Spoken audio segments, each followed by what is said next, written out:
Welcome, fellow explorers. My name is Christian Alexanderson, and this is Hemlocks to Hellbenders, a podcast highlighting Pennsylvania's parks, forests, and great outdoors. While taking a hike, people don't often think about everything it takes to keep trails operational. The bridge building, the trail restoration, the habitat enhancement, the invasive species removal, and so on. The work often goes unseen. And if you don't spend much time thinking about the work that takes place, even less time is spent thinking about the people that do the work. The image of burly guys in flannel with hardhats and chainsaws come to mind, rough and tough individuals who would have been lumberjacks or coal miners in previous generations. Now wearing safety orange, they tend to the land for the benefit of all Pennsylvanians. Yeah, that's just not the case. While many of those guys and gals are still out there performing the work, oftentimes projects are being done by kids. Well, not kids, but young adults ages 15 to 25. Members of the Pennsylvania Outdoor Corps take on projects across dozens of state parks and forests every year through programs lasting 6 weeks to 9 months. Mentored by older individuals, these crews complete tens of thousands of hours of work on improvement projects while also receiving training and education and developing team building and career opportunities. The Pennsylvania Outdoor Corps was created by DCNR Secretary Cindy Adams Dunn to connect youth and young adults with job opportunities relating to the outdoors and the environment. The program has come to serve as a pipeline for those that want to one day become park and forest employees in Pennsylvania. The success stories are plentiful, and many of the program's graduates are working in Pennsylvania's public lands today. On this episode, we're going to be exploring the work they do, their service to the Commonwealth, and the careers that come from working in the Pennsylvania Outdoor Corps. I'm excited to welcome Michael Piaskowski to the podcast. Mike is the manager of the Pennsylvania Outdoor Corps. Mike, thanks so much for joining the program. Morning, Christian. Thanks for having me. Really appreciate being here. Can you tell us about the Pennsylvania Outdoor Corps and its mission? Yes, the Pennsylvania Outdoor Corps provides hands-on personal and professional development opportunities for youth and young adults in the advancement of career pathways and conservation and outdoor recreation. What inspired the creation of the Pennsylvania Outdoor Corps? The Outdoor Corps came together, its first year was 2016, and at that time, shortly before that, of course, for ramp up, Governor Wolf challenged his department secretaries to involve youth in the workforce.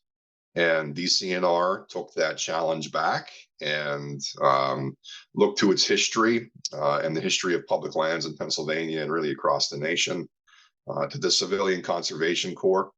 The Pennsylvania Conservation Corps, the Youth Conservation Corps, all programs in Pennsylvania, and use those programs as a model to base the Outdoor Corps off of.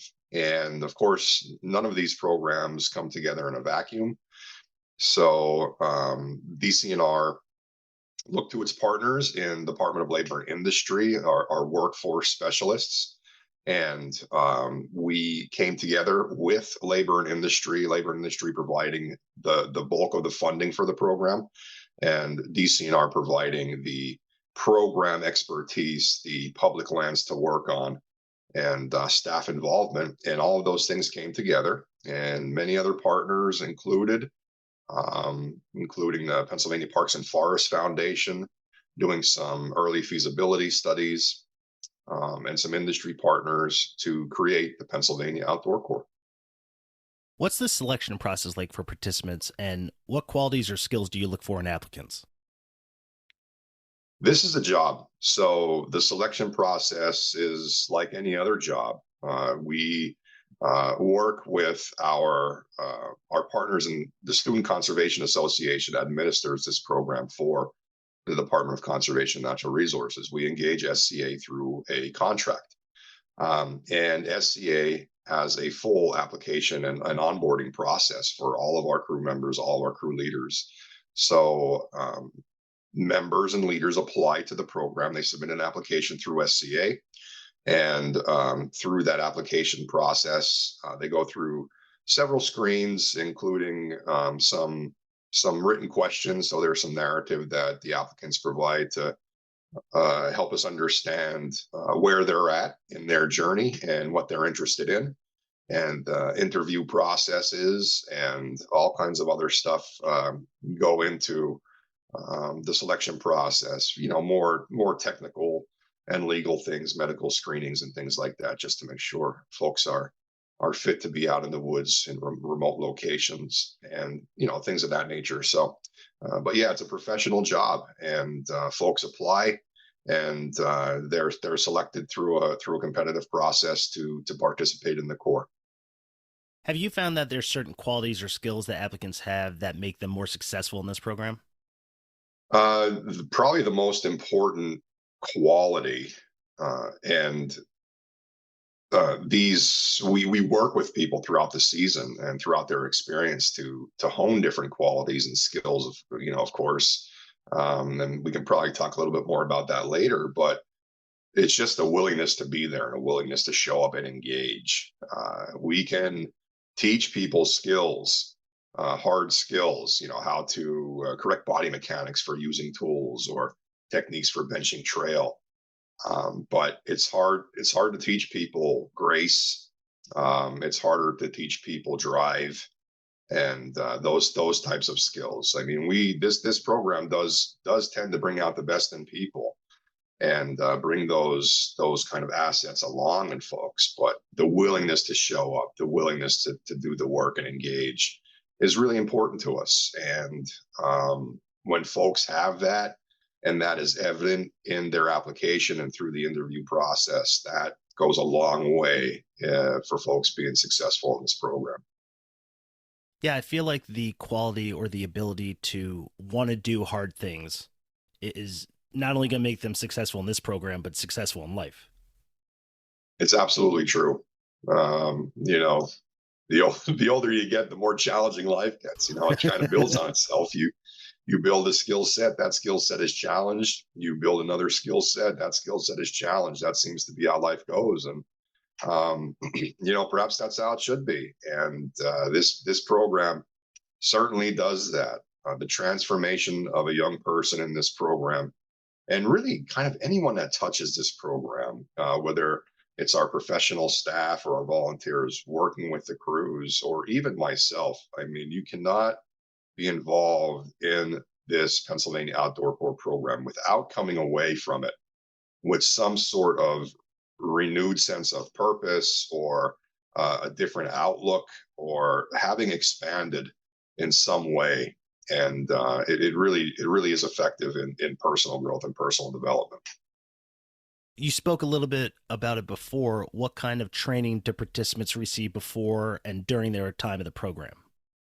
Yes, well, we see the entire program as training. So every hour that we're engaged with these young people that they're working, it's on the job training. It really is. So every hour they're working, they are in training.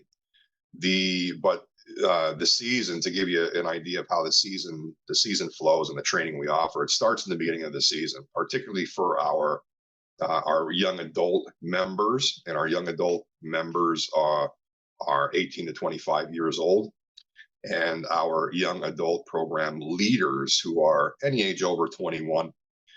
We've had folks in their 70s. We've had senior citizens, and everybody in between, all ages in between, engaged in leadership positions. But and also our summer leaders as well. So just to kind of summarize that, our leader contingent, both our youth and adult leaders and our adult members, all go through training in the beginning of their seasons. And that training is usually about 2 weeks long. The initial portion of it, we've evolved.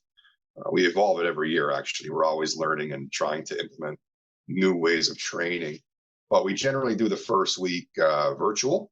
And that virtual week covers a number of topics from everything from administration, how to fill out a time card properly, those types of things, job hazard assessments, how to do job hazard assessments, what they mean, and everything that goes into that. So more of the administration and safety aspects, the administrative safety aspects of the program. But we also cover topics like managing for neurodiverse populations, and leadership styles, and effective communication, and those types of things, to help not just our leaders, but also our members to become cognizant of their styles, their strengths, and the needs of others around them, and how to support others and work with others to be effective.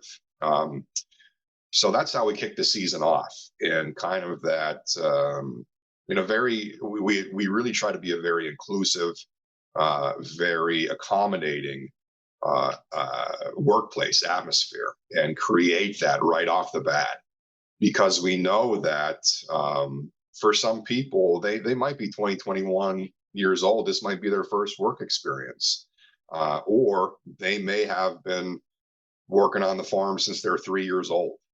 So we have a wide swath of experiences and backgrounds, involved in this program, but trying to set that initial foundation firmly, of, this is an inclusive space, and we are here to work together, to problem solve together, to accomplish things together, is really a foundational aspect of this program, and helps us be successful. The training evolves, from that virtual, atmosphere, that classroom atmosphere, certainly into field skills, where we take people out into the field, and teach them, how to do different hard skills, like perhaps a basic introduction to carpentry, or an introduction to, tools or equipment, how to do some trail work, whether it is, bench work on trails, or drainage work, or structures, building bridges. So we take folks into the field for a field skills training, and that helps them to understand kind of the flow of a workday, and gives folks, a basic introduction on how to do those things. And from there, that sets a general foundation for folks to tackle projects that show up on their schedules throughout the year. Later in the year, and as the year progresses, folks are in the field, they're doing work, they begin to get exposed to environmental education topics, as well as professional development topics. So staff from DCNR, volunteer organizations, professional trail organizations, and all types of disciplines in conservation and outdoor recreation are visiting the crews, talking with the crews. Crews are learning about different occupations in conservation, in outdoor recreation. We provide the opportunity for job shadowing, which is also an excellent training opportunity, and professional development.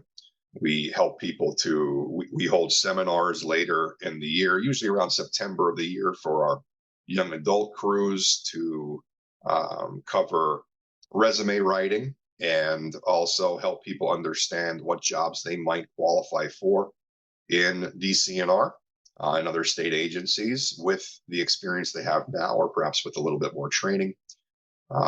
And those types of professional development experiences really unfold all the way up until the end of the season, where we hope folks are trained up and ready to enter the workforce, perhaps with DCNR or another conservation organization, or not.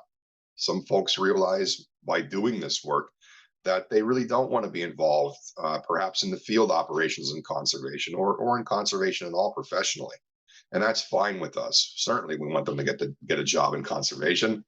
But the kind of the fallback, or another main goal of this, is to instill a conservation ethic in people, so that as they are walking through life, they are teaching their children the value of wooded areas, of natural areas. They understand the importance of healthy watersheds, and they're passing that on to their friends, their families, and they carry that conservation ethic with them as they walk through life.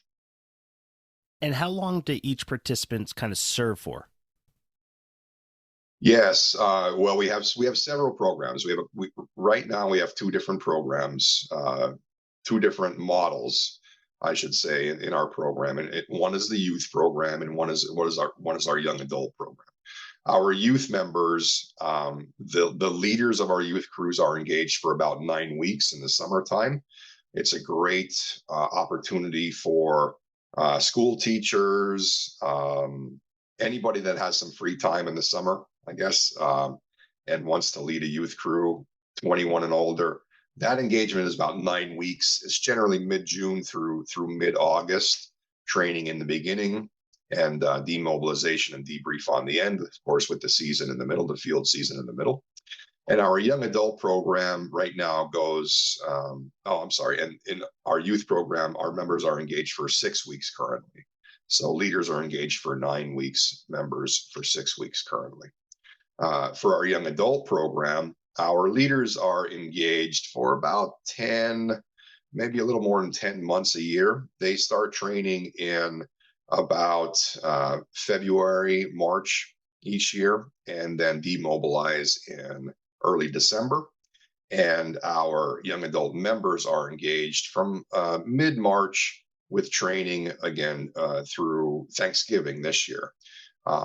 So it's a 9-10 month engagement for young adults, and about a 6 or 9 week engagement for our youth program participants.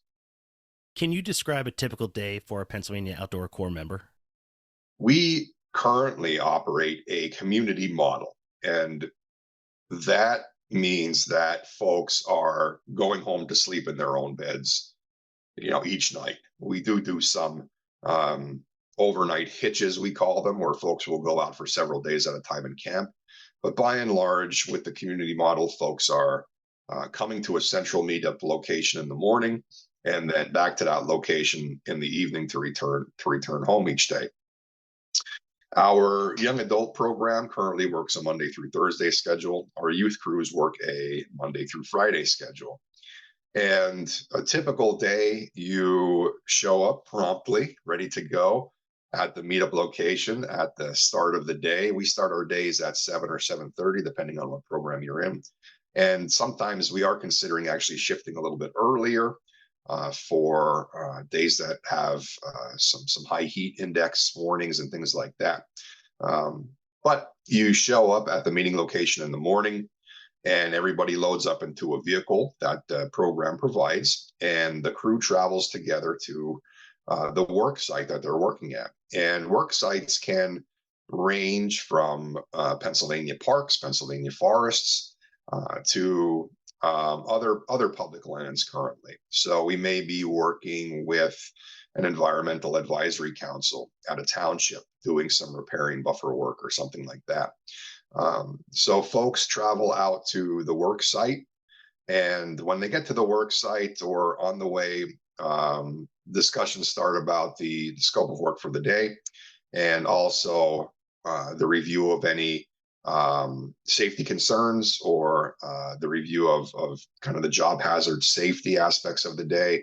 What will we be seeing? What should we keep in mind? And discussions around that.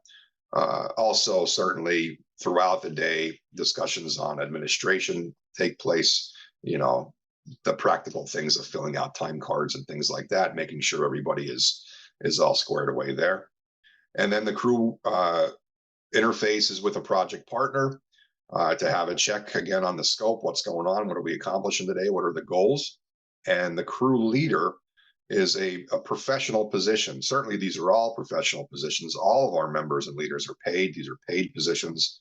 We expect people to perform as these are professional jobs, but our crew leaders are responsible for making sure that and coordinating the work in such a way that the scope is accomplished on the ground. So the crew strikes out on the project, they get their tools, their first aid kits, their water, everything that they're going to need to be successful in the field that day, and they strike out on the project.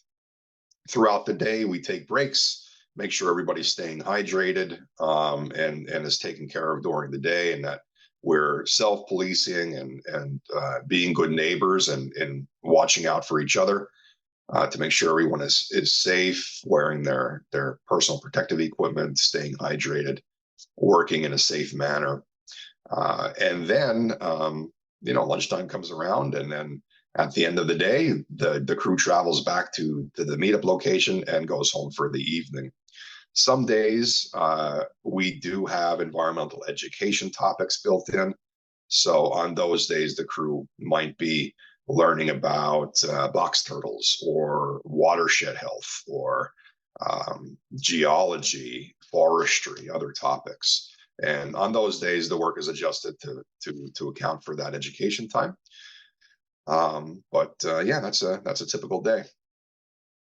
Can you tell me a little bit more about what kinds of work members do for the Commonwealth?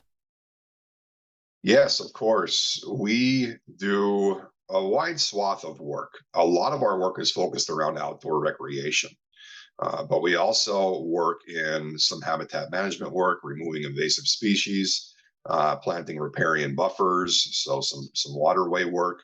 We are working on a more formal and direct, or I'm not seeing the word here, but a more formalized relationship with the Fish and Boat Commission and also the Department of Agriculture to begin to work on more direct conservation and access work for anglers, conservation work on farm properties to improve watershed health. But some of our typical projects are establishing or benching trail, improving perhaps water management on trails. We're involved in other cool projects like the Bureau of State Parks is now engaged in dynamic forest restoration work, where parks are beginning to actively manage timber on park lands, which is something that's new for DCNR. Timber management has traditionally been done in our Bureau of Forestry, but not in our Bureau of State Parks by and large. So as Parks moves into that work, we've become involved in that work.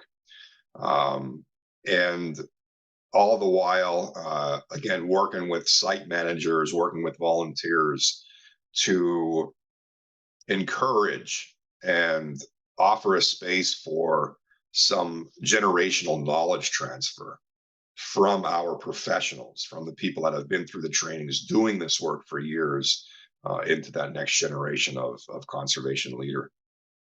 How would you say the Pennsylvania Outdoor Corps contributes to the maintenance and improvement of state parks, forests, and public lands?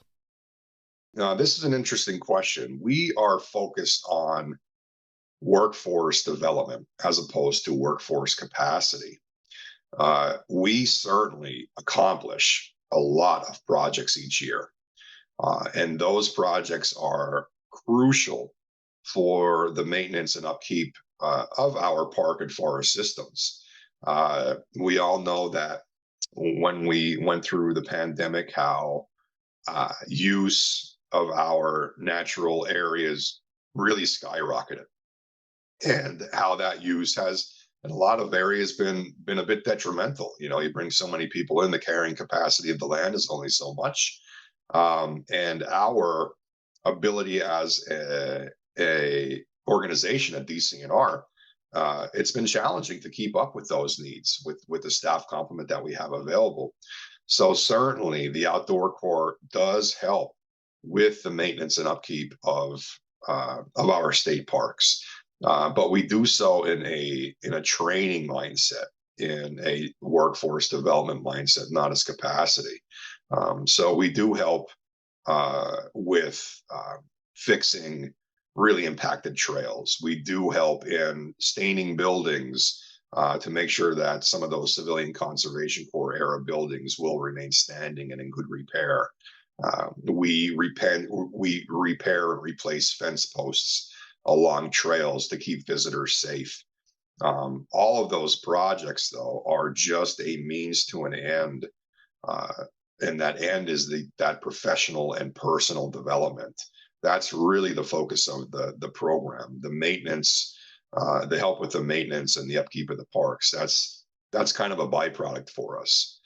So it might seem like the main focus, but it really is not. So yeah. And now, let's hear from our sponsors.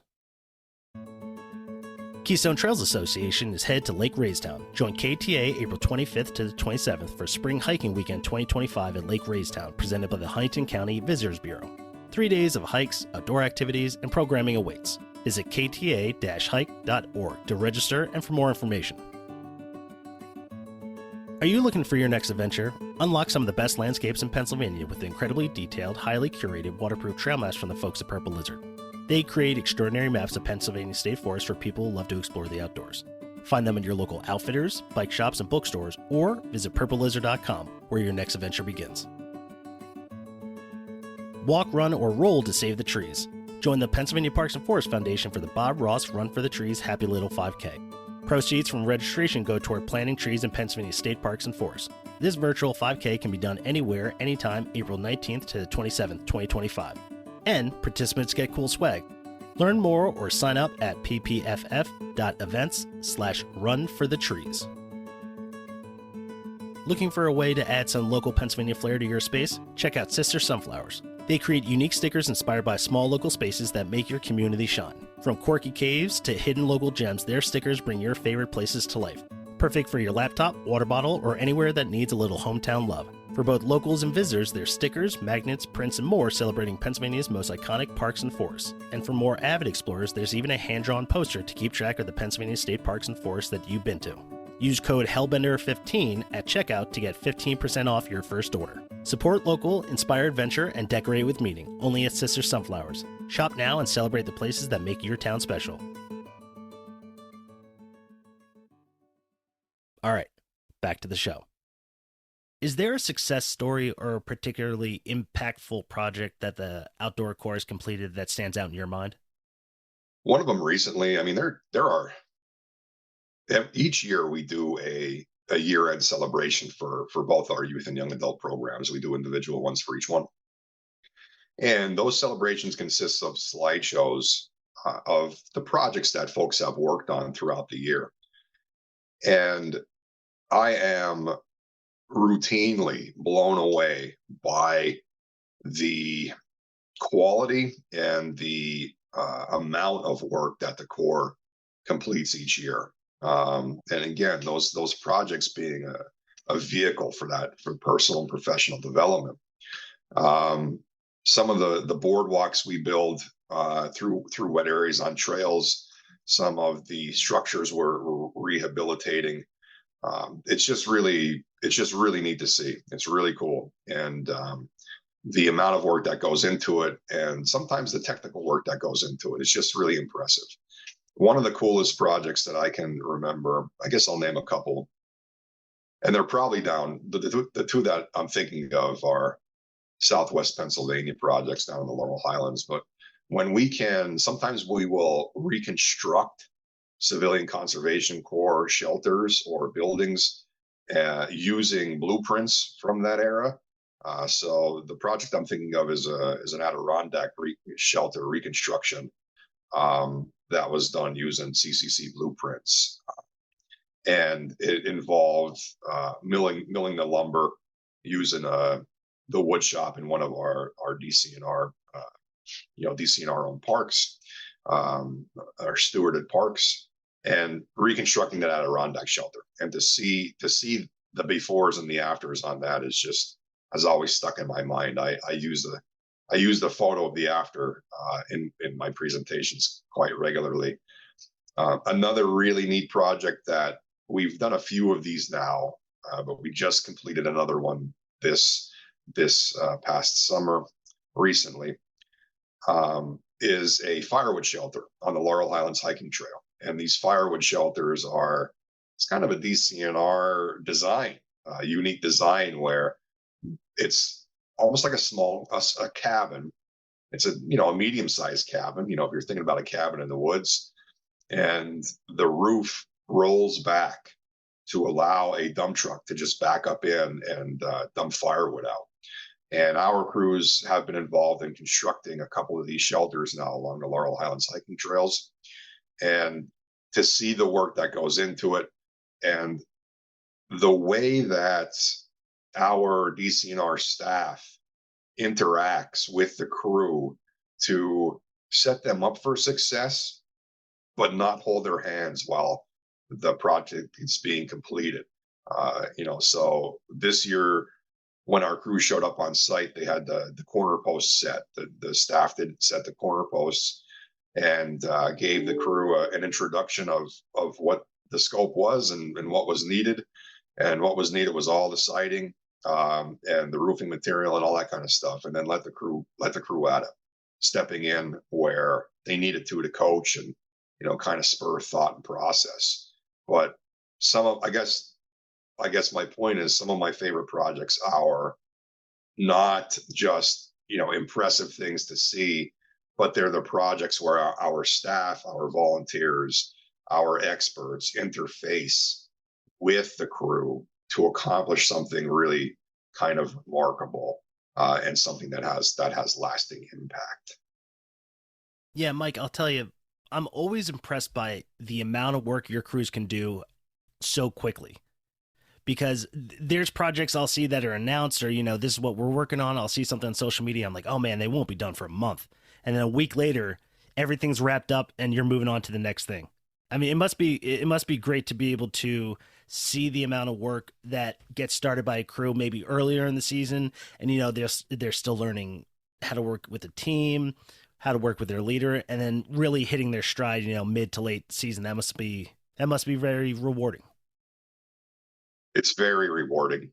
One of the things we cover in training at the beginning of the season is the process of group development, crew development. So the forming, storming, norming, performing, adjourning. And it's cyclical. It goes back and forth between the forming and storming and norming and performing and all. But yes, you're absolutely right. The At the beginning of the season, crews are coming together. They're finding their footing. The crews do this really cool thing of creating a crew contract, and that contract kind of lays out what people. It sets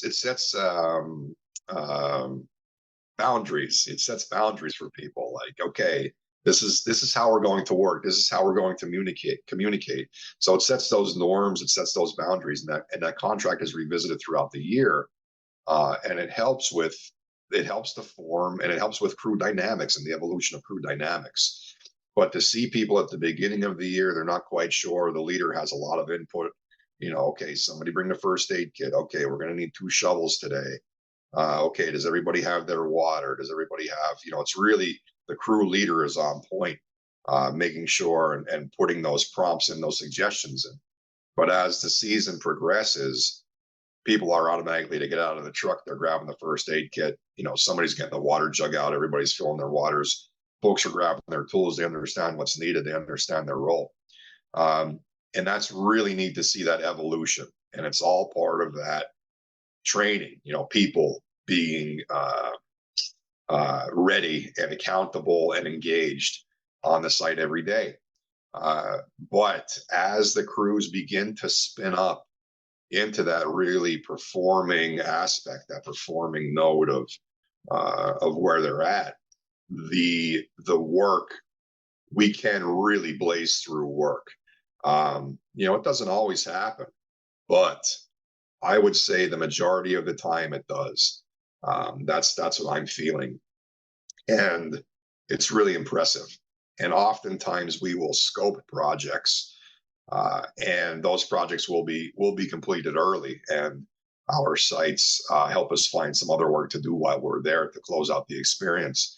But yeah, they can really many hands making the work light, and a focused approach does allow us to accomplish a lot in a short amount of time.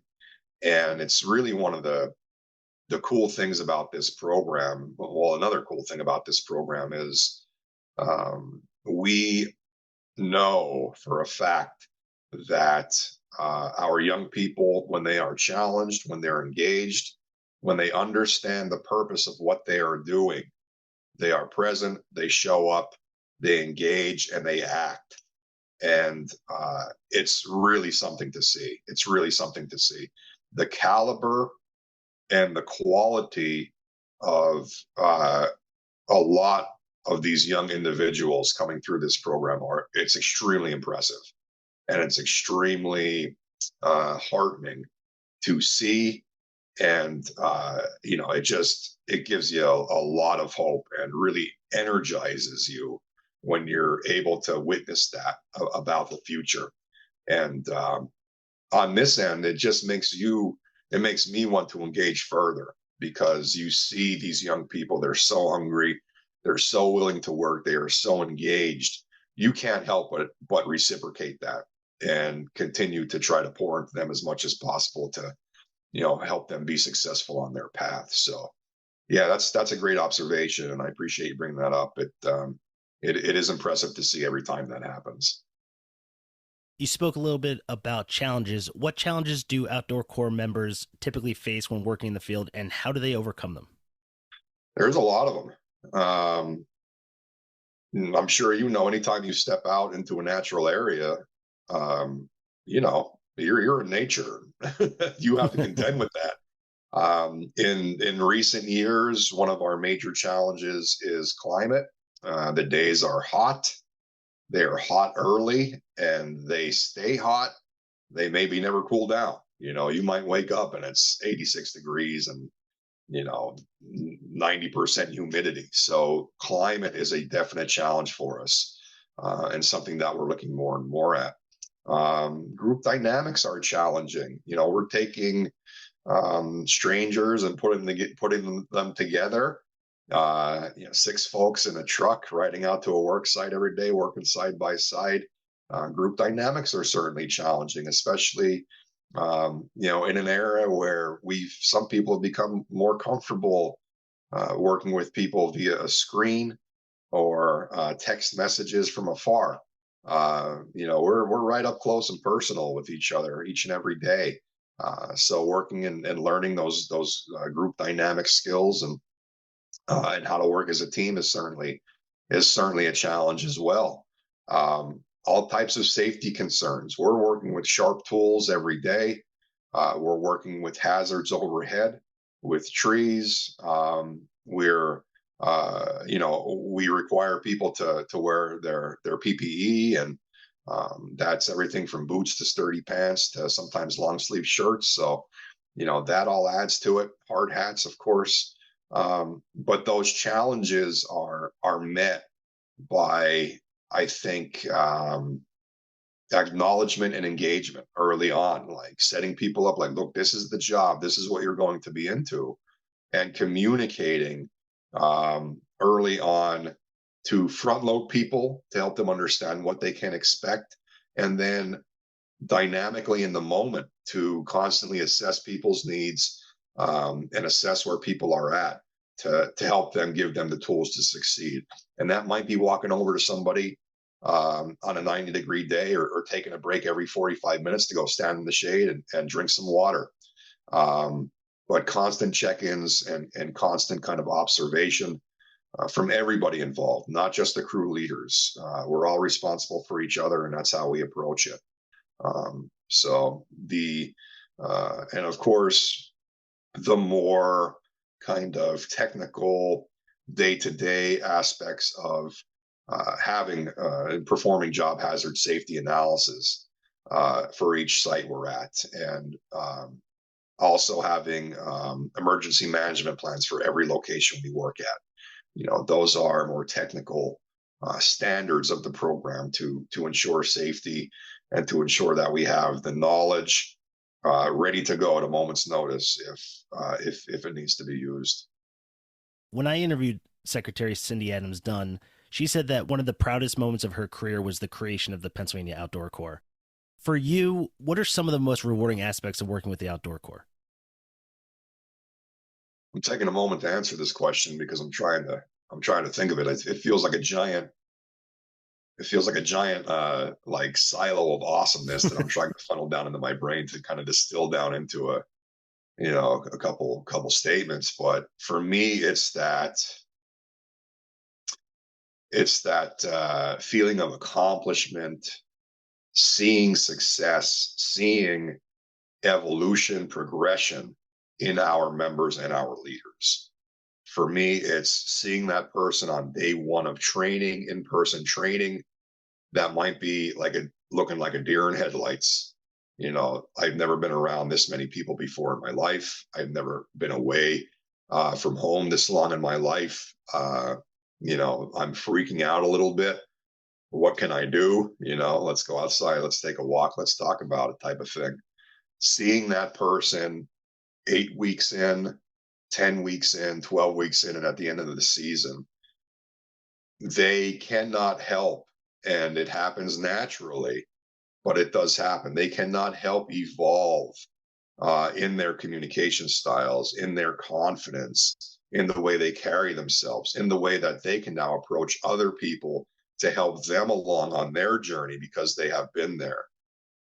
The most valuable and most important thing to me in this program is that person centered um, evolution, that improvement, where we see people constantly challenging themselves, moving outside of their comfort zone, growing, moving outside of their comfort zone, growing, becoming young people that can contribute uh, in a leadership capacity, no matter where they serve, what they're doing, but they can contribute and step up into that leadership capacity again to help other people that they see need help, and bring them along. And it all happens naturally. Certainly, we try to bring that out, but it really happens individually and it happens naturally. And no one that enters this program is the same when they leave it. And by and large, our members and leaders are staying in the program. Our retention rate, people that stay in the program or leave to get a full-time, to get a job or go to school or enlist in the military, it's over 90%. Oh, wow. So folks are really staying engaged in this program. And to see people, again, from the beginning of their experience, how they are, to the end of their experience, how they are, and to see that progression, that is the most valuable thing to me. And that's what keeps me going. I love all the work. I love all our partners. But for me, it's all about the people. It's all about our young people and celebrating them. That's really what excites me most about this program and keeps me going. How do you measure the success and impact of the program on both the participants and the environment that you serve? Yeah, we're always working to figure out how we can plug metrics into this program and measure success. Right now, we have about 56, I think, people that have been hired into DCNR from the Outdoor Corps. And those positions range from auto mechanics to custodians, semi-skilled laborers, park manager trainees, and park managers, um, some folks hired into forestry, all the way up into our executive offices. We've had Outdoor Corps alumni gain executive level positions within our organization. We're very proud of that. So the number of people hired into DCNR is certainly one of those metrics that we track and keep a look at. But further, kind of further expansion of that, we now have people placed in National Park Service, the Forest Service, private industry, conservation districts, and a whole bunch of other places. So those job placements are really an important aspect for us because this is a work skills training program. We want people to become employed. We're working so that people can become more employable or employed. So we want them to certainly find work and be that conduit, that catalyst for them. Other information that we collect anecdotally from the beginning of the season to the end of the season, measuring kind of attitudes and where people are at personally and professionally. So all of that comes together to help us understand and evaluate the program and continue to evolve it to make sure that that we're being as effective as possible with what we're offering folks. Another aspect that we're currently working on with the Department of Labor and Industry, as folks are onboarded into this program, everyone registers with the Pennsylvania Career Link offices, and they receive a unique identifier number. And we're working with Department of Labor and Industry's Office of Information to understand how we can use those unique identifiers to generate reports to track people's involvement in the workforce over time. And that's some work that's currently underway, and we're working with them to figure out what that all means and how to technically do that. What are some of the long term goals for the Pennsylvania Outdoor Course, and how do you see the program growing in the future? Yeah, great question. So the long-term goals of the program are, well, we want to involve underserved audiences in conservation. We want to steward the next generation of conservation leaders, and we want to diversify DCNR's workforce. We understand right now our workforce is Gen X heavy. I'm part of that. I'm part of that demographic. Not too many years ago, it was baby boomer heavy. We've seen tons and tons of retirement. So our workforce is very, very dynamic in turnover. And we're trying to bring that next generation up, behind us all, to fill those needs and be leaders in our organization and in our industry. Conservation, outdoor recreation, they are industries for sure, just like any other industry. And we need young people to understand the value and engage in those industries. So those are some of the long term goals of this program, and particularly in the diversification. That's a long game. That's a long game for us. And this program engages in that aspect of the work.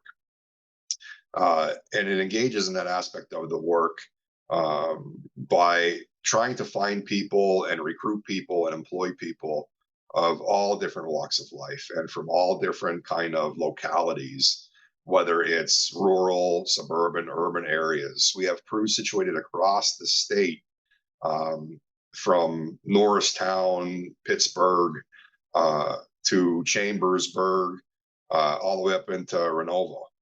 So we're trying to serve populations in all areas to bring people from all walks of life into this program, and hopefully attract them, excite them, and hook them on getting a job in this industry, this conservation industry. So that's our long-term goals, and that's really our plan to engage that next generation and bring them along into professional positions. What advice would you give young people interested in joining the Pennsylvania Outdoor Corps? Apply and do it. I would say submit your application, get it in early. We are typically oversubscribed in many areas. Some areas we have more work to do with recruitment and getting the word out about the program.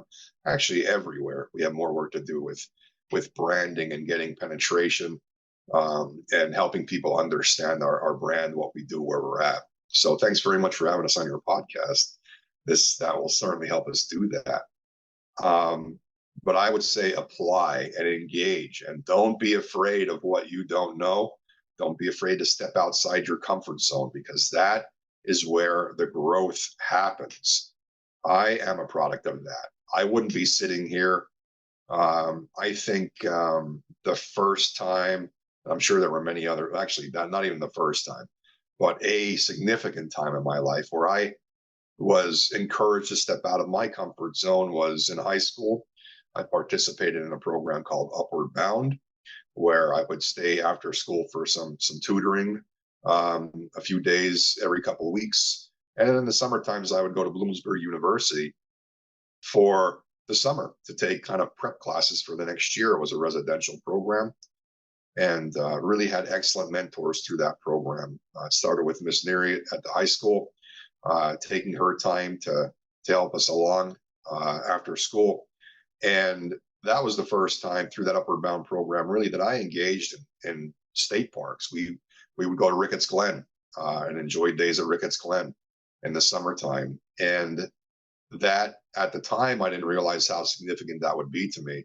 But it was moving outside of my comfort zone, investing in something that wasn't a typical summertime, wasn't a typical experience for me. I grew up in a rural area myself, and we would ride bikes around the summertime and eventually work on the farm. We did work on the farms. That was a big part of it.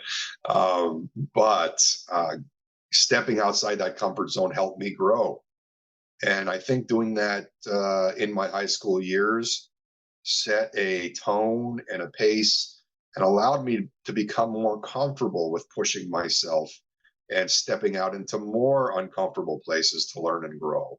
where I didn't have all the answers. I didn't know what I was doing or what I was getting into. But mentors in my life, people in my life became guideposts to help me take that next step. It's like I mentioned earlier, where the people in our program grow and mature, and then they move into leadership positions in some sort of capacity and help the next people come along. And that's what it's all about. And that certainly happened to me. And in this role, I'm very proud and pleased and just humbled to be able to kind of be in that position for other people. But I would encourage young people to engage and do that as well. Take that first step again to move out of your comfort zone. That's where the growth is, and that's where the magic is. If you show up, the magic will begin to happen for you. But you need to be there to just even say hi to someone and just have a little conversation and understand that from that, just showing up and saying hello, things will unfold for you in your life, in your path, that you could not have ever predicted or imagined in your life. And that's where it's at. So I would just encourage anyone that's even remotely interested to check us out, submit an application to the Outdoor Corps, and come and join us. We would love to have you, and just appreciate kind of it's almost a privilege of getting to know people and to grow our community. So show up and put an application in. Come join us. You never really know what's going to change your life. One mentorship, one internship, one saying hello, one taking a job here or there. You don't realize until years later, and as somebody who's coming in on 40, of how much an introduction changes your life, or doing something Absolutely. That's outside of your comfort zone. So I very much agree with what you're saying in terms of just send in an application. Yes, absolutely. I completely agree. Speaking of that, where can people go to learn more about the Pennsylvania Outdoor Corps? People can learn more about the Pennsylvania Outdoor Corps by visiting YouTube. If you type in Pennsylvania Outdoor Corps into YouTube, we have several videos available that give a really good representation of what the program is about, what it looks like in the field. So that's one place. We also have our DCNR website. We have a DCNR website for the Outdoor Corps. If you type in PADCNR, Pennsylvania Outdoor Corps, you'll come to that website. And the recruitment and staffing aspect, that website is currently housed with the Student Conservation Association. So if you go to your favorite browser and type in Student Conservation Association or SCA, Pennsylvania Outdoor Corps, you'll come to the Outdoor Corps page where you can learn more about the programs and submit an application. Mike, before we end, I just want to thank you so much for everything that the Outdoor Corps does. I personally benefited from the projects that you all have done. I've hiked the trails that you guys have repaired. I've walked the bridges that you guys have built. So I really appreciate everything you guys do. Thanks, Christian. I thank you for saying that, and appreciate you being out there, and congratulations on your journey. It's been really cool to look at your webpage and your media and see you out there. So really appreciate the work that you're doing to help spread the word and get out there yourself, because making ourselves better makes everybody around us and the whole situation better. So, but thank you. I really appreciate being here today, and thank you. Mike, thanks so much for talking to us. We really appreciate it. All right, great. Yep. Thanks very much.